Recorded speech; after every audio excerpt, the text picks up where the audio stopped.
एक सनकी राजा हर रोज सुबह अपनी रानी को खड़ी कर उसकी नथ में से 100 तीर निकालता और पूछता, है कोई इस धरती पर मेरे जैसा और कोई भी वीर मर्द? रानी बेचारी कहती कि नहीं महाराज, आप जैसा वीर पुरुष और कोई नहीं। समय बीता। एक बार रानी की माँ रानी से मिलने आई। जब उसने रानी की हालत देखी तो उसकी आंखों में पानी आ गया। बोली, बेटी ये कैसी हालत बना रखी है, बिल्कुल सूखी लकड़ी के समान हो गई हो। तुम्हें कोई बीमारी है, कोई दुख दे रहा है, या फिर तुम्हें समय से रोटी नहीं मिल रही? आखिर बात क्या है? अब रानी कैसे अपनी माँ को अपना दुख बताती कि राजा हर रोज सुबह उसे खड़ी कर उसकी नथ में से 100 तीर निकालता है। हर तीर में उसका कलेजा बाहर आने को हो जाता है। अगर वो जरा सी भी हिली या राजा जरा सा भी चुका तो प्राण गए। पर जब माँ ने बार बार दबाव देकर रानी से पूछा, तब रानी बोली, क्या बताऊं माँ, किसी चीज की कोई कमी नहीं, अन्न का भंडार भरा हुआ है, पीने को अच्छा पानी है। तो फिर बात क्या है बेटी? माँ ने इस बार जब रानी का हाथ पकड़ अत्यंत रुदन स्वर में पूछा तो रानी टूट गई और अपनी वेदना प्रकट करते हुए कहा, माँ, तुम्हारे जमाई राजा मेरी नाक की नथ में से 100 तीर निकालते हैं, जिससे मेरा हृदय थर थर कांपता है। मेरी तरफ आता हुआ हर तीर मुझे अपनी जिंदगी का आखिरी तीर प्रतीत होता है। यही बात मुझे हर समय अंदर ही अंदर खाए जाती है कि आज तेरा आखिरी दिन है, आज तेरा आखिरी दिन है। बस माँ, इसी चिंता के कारण कुछ भी खाना पीना मेरे हलक से नीचे नहीं उतरता। रानी की माँ ने हैरान होते हुए कहा, ये तुम क्या कह रही हो बेटी, ये कब हुआ? रानी बोली, माँ, ये मत पूछो कब हुआ, ये पूछो कब नहीं हुआ। राजा हर रोज सुबह मुझे खड़ी करके सबसे पहले मेरी नथ में से 100 तीर निकालते हैं, उसके बाद ही अपना दिन शुरू करते हैं। बोली, कुछ बोलते भी हैं? रानी बोली, हाँ माँ, कहते हैं। है इस धरती पर मेरे जैसा कोई और मर्द? रानी की माँ कुछ सोचते हुए बोली, बेटी चिंता मत कर, कल वो जब ऐसा पूछे तो कह देना, दुनिया में मर्द बहुत, घर नहीं तो बाहर बहुत, घर से बाहर निकलो शेर को स्वा शेर बहुत। इतना कह रानी की माँ अपनी बेटी से विदाई ले अपने घर चली गई। अब रानी को इंतजार था तो बस अगली सुबह का। राजा ने सोती हुई रानी को हाथ पकड़कर उठाया और कहा, रानी आ जाओ, समय हो गया। रानी ने सोचा, हे भगवान, बस आज और बच जाऊं, फिर तो जो माँ कहकर गई थी वो बोल दूंगी। और उठकर बाग में जाकर आंख बंद करके अपनी नथ पकड़कर खड़ी हो गई। राजा ने रोज की तरह एक के बाद एक 100 तीर रानी की नथ में से निकाले। तीर निकाल राजा बोला, बोल रानी, है दुनिया में मेरे जैसा कोई और शूरवीर मर्द? रानी हिम्मत जुटा बोली, महाराज, दुनिया में शूरवीर मर्द बहुत, घर नहीं तो बाहर बहुत, आप बाहर निकल के देखो शेर को सवा शेर बहुत। राजा हैरान होते हुए बोला, ठीक है रानी, अगर यही बात है तो कुछ खाने का सामान दो, मैं जा रहा हूँ बाहर शूरवीर मर्द देखने, मैं भी तो देखूं है कोई मुझसे ज्यादा शूरवीर मर्द इस दुनिया में। थोड़ा बहुत खाने पीने का सामान ले राजा निकल पड़ा। चलते चलते एक कच्चे रास्ते पर हो लिया। थोड़ी दूर ही चला तो आगे देखा एक आदमी रास्ते के किनारे पर लेटा ऊपर की तरफ एकटक देख रहा है। राजा को बड़ा कौतूहल हुआ। ऊपर की तरफ देखा तो उसे सिवाय सूर्य की तेज किरणों के कुछ दिखाई नहीं दिया। गया जिज्ञासावश उसके पास और पूछा, क्यों भाई, ऊपर क्या देख रहे हो?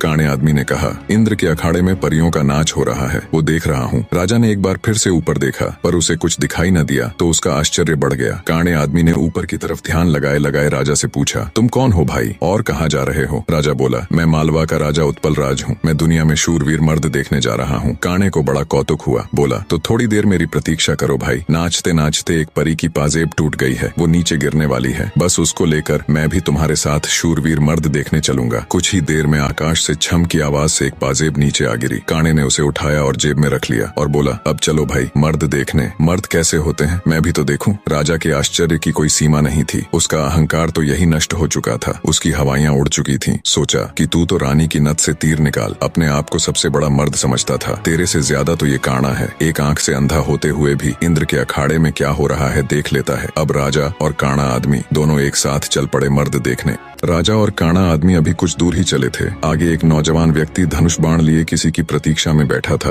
राजा ने उससे भी पूछ लिया, क्यों भाई, कैसे बैठे हो? व्यक्ति बोला, अपने दोस्त का इंतजार कर रहा हूँ। राजा बोला, कहाँ है तुम्हारा दोस्त? व्यक्ति बोला, मैंने 100 कोस पर तीर मारा है, उसे लेने के लिए गया है। इतना सुनना था कि राजा के पैरों नीचे से जमीन खिसक गई। कहानी को बीच में रोक आपकी जानकारी के लिए बता दूं, पुराने समय में दूरी मापने के लिए किलोमीटर या मीटर नहीं बल्कि तब के लोग कोसों के द्वारा ही दूरी को मापते थे। उस समय के एक कोस का मतलब आज के लगभग 3 किलोमीटर है। तो नौजवान व्यक्ति ने राजा और काणे आदमी से पूछा, तुम लोग कहाँ जा रहे हो? काणे ने कहा, मर्द देखने। उत्सुकतावश नौजवान ने कहा, तो भाई हम भी चलेंगे तुम्हारे साथ मर्द देखने, बस थोड़ा इंतजार करो, मेरा दोस्त अभी मेरा तीर लेकर आता ही होगा। राजा बोला, 100 कोस से आज ही थोड़े ना आ जाएगा, उसे तो कई दिन लगेंगे। नौजवान ने मुस्कुराते हुए कहा, नहीं मान्यवर, उसे 100 कोस से जाने और आने में सिर्फ 1 घंटा लगता है। थोड़ी ही देर में एक लंगड़ा व्यक्ति नौजवान के द्वारा छोड़ा हुआ तीर हाथ में लेकर आता है। अब राजा को काटो तो खून नहीं। रानी की नथ में से तीर निकाल खुद को मर्द सूरमा समझने वाले राजा को अब एक से एक बड़े सूरमा टकरा रहे थे। वो जिस बिल में हाथ डाल रहा था वहीं से सांप फुफकारते हुए निकल रहे थे। एक काना आदमी जो एक आंख ना होते हुए भी इंद्र के अखाड़े में परियों का नाच देख रहा है। एक युवा पराक्रमी नौजवान 100 कोस तक तीर मार रहा है। एक अपाहिज लंगड़ा आदमी 100 कोस की दूरी सिर्फ 1 घंटे में नाप देता है। बोझिल कदमों के साथ राजा अब उन तीनों के साथ आगे चल पड़ता है। चलते चलते वे एक नगर में पहुंचे जहां एक राजा की लड़की का स्वयंवर चल रहा था। स्वयंवर की शर्त थी कि जो व्यक्ति 50 कोस से 2 घंटे में हंसता पान बोल सुपारी ला देगा उसी के साथ रानी का विवाह कर दिया जाएगा। चारों में से लंगड़ा ही इस काबिल था जो कोसों की दूरी मिनटों के हिसाब से तय कर सकता था। अंततः चारों की सलाह पर लंगड़ा व्यक्ति स्वयंवर की शर्त पूरी करने के लिए तैयार हो गया और शर्त अनुसार हंसता पान बोल सुपारी लाने के लिए चल पड़ा।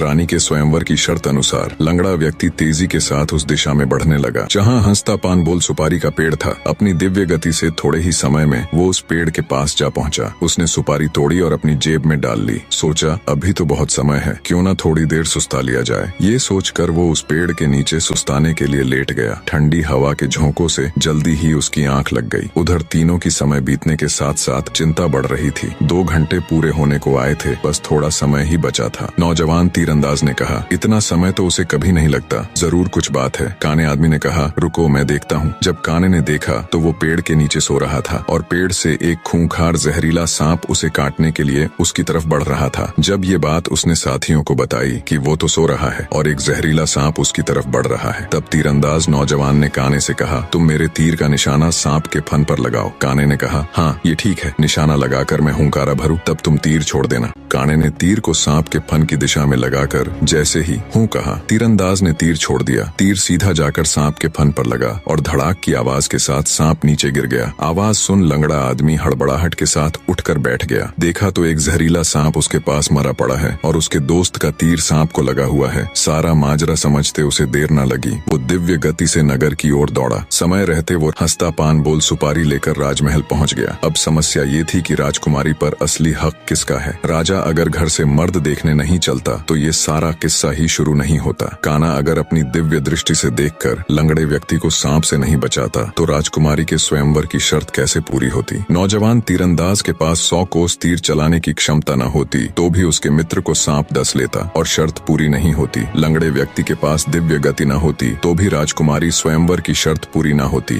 राजकुमारी का पति कौन होगा? जब इसके ऊपर उनमें आपस में सलाह मशवरा हुआ तो राजा को ही चुना गया, क्योंकि ये सारी कहानी ही उससे शुरू हुई थी। पर राजा ने अपनी सारी बीती बात बता कहा, मैं पहले से ही शादीशुदा हूँ, इसलिए मैं राजकुमारी से शादी करूँ इसका सवाल ही पैदा नहीं होता। मैं तो तुम सबका शुक्रगुजार हूँ मेरा खोखला वहम तोड़ने के लिए। काने ने कहा, मैं तो इंद्र के अखाड़े में अपनी परियों के साथ ही खुश हूँ और वैसे भी मेरे दिन अब उस ऊपर वाले को याद करने के हैं। बारी आई युवा तीरंदाज की। उसने अपने मित्र से कहा, मित्र राजकुमारी के साथ तुम्हारा विवाह होना चाहिए, क्योंकि तुमने ही स्वयंवर की शर्त का सीधा पालन किया और राजमहल में शर्त अनुसार हंसता पान बोल सुपारी लेकर आए। इसलिए शर्त के दृष्टिकोण से देखें तो राजकुमारी पर तुम्हारा ही हक बनता है। तीरंदाज की बात सबको सही लगी और सबने सहर्ष सहमति जताई। लंगड़े व्यक्ति के साथ राजकुमारी का विवाह हो जाता है। सभी बहुत खुश थे। राजा सभी को अपने राज्य आने का निमंत्रण दे खुशी खुशी उनसे विदा लेते हैं। अपने मन में वो अब कभी रानी के साथ दुर्व्यवहार न करने की शपथ लेते हैं।